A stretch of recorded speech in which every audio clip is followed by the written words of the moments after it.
Hi good morning. അപ്പോൾ ഇന്ന് ഞായറാഴ്ച നല്ല 9 മണിയാകുമ്പോൾ എണീറ്റ് വന്നിട്ടേ ഉള്ളൂ കേട്ടോ. ഇനിയിപ്പോൾ പെട്ടെന്ന് തന്നെ ചായ ഉണ്ടാക്കാൻ അടുപ്പത്ത് വെച്ചിട്ടുണ്ട്. അതിനിടയിൽ ഗ്രീൻ ടീയും ചൂടുവെള്ളമൊക്കെ ഉണ്ടാക്കിയെടുത്തു കേട്ടോ. പിന്നെ ഇത് എന്നെക്കാളും മുന്നേ മോനെണീറ്റ് വന്നിട്ടുണ്ടായിരുന്നു. അവൻ്റെ പരിപാടികളൊക്കെ അവൻ തുടങ്ങിയിട്ടുണ്ട്.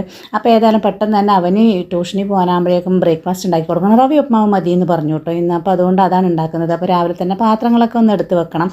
പിന്നെ ഇത് എന്നിട്ട് പെട്ടെന്ന് തന്നെ റവി ഉപ്മാവ് ഉണ്ടാക്കി കൊടുക്കണം. ഹസ്ബൻഡും മോളും രാവിലെ തന്നെ പുറത്ത് പോയിട്ടുണ്ട്. അപ്പോൾ ഇതേ ക്യാരറ്റ് മാത്രം ചേർത്തിട്ടാണ് കേട്ടോ ഞാൻ ഉണ്ടാക്കുന്നത്. പച്ചമുളക് അങ്ങനെയുള്ള കാര്യങ്ങൾ, സവാളയും മറ്റുള്ള പച്ചക്കറികളും ചേർക്കാറില്ല കേട്ടോ. പിന്നെ ഇതേ പെട്ടെന്ന് ഗ്യാസൊക്കെ ഓൺ ചെയ്തിട്ട് റവ ആദ്യം വറുത്ത് വെച്ച് പച്ചക്കറിയൊക്കെ അരിഞ്ഞ് വെച്ച്, പച്ചക്കറി എന്ന് വെച്ചാൽ ക്യാരറ്റ് മാത്രം അരിഞ്ഞ് വെച്ച് വേഗത്തിൽ ഉപ്മാവ് ഉണ്ടാക്കി കൊടുത്തു കേട്ടോ. കാരണം വേറെ ഒന്നും അതിനകത്ത് ചേർക്കാറില്ല. റവ ഉപ്മാവിൻ്റെ റെസിപ്പി ഞാൻ ഓൾറെഡി ഇട്ടിട്ടുണ്ട് കേട്ടോ, നല്ല അടിപൊളി റെസിപ്പി. അപ്പോൾ ഇതേ ക്യാരറ്റ് എടുക്കുന്ന സമയത്ത് എപ്പോഴും ഒരു 2 പീസ് ഞാൻ മോന് കഴിക്കാൻ കൊടുക്കും കേട്ടോ. അവൻ വേറെ പച്ചക്കറികളൊന്നും കഴിക്കില്ല. അപ്പം പെട്ടെന്ന് ഇത് ഉപ്മാവൊക്കെ റെഡിയാക്കി മോന് കൊടുത്തിട്ട് ഒരു ഗ്ലാസ് ചായ എടുത്ത്, ഞാൻ വന്നിരിക്കുന്ന സ്ഥലം ഇതാണ് കേട്ടോ. എനിക്ക് ഭയങ്കര ഇഷ്ടമുള്ളൊരു സോണാണിത്. അപ്പോൾ അതേ ചായയും കുടിച്ചുകൊണ്ട് പിന്നെ കുറച്ച് നേരം മോൻ കഴിക്കുന്നതെന്ന്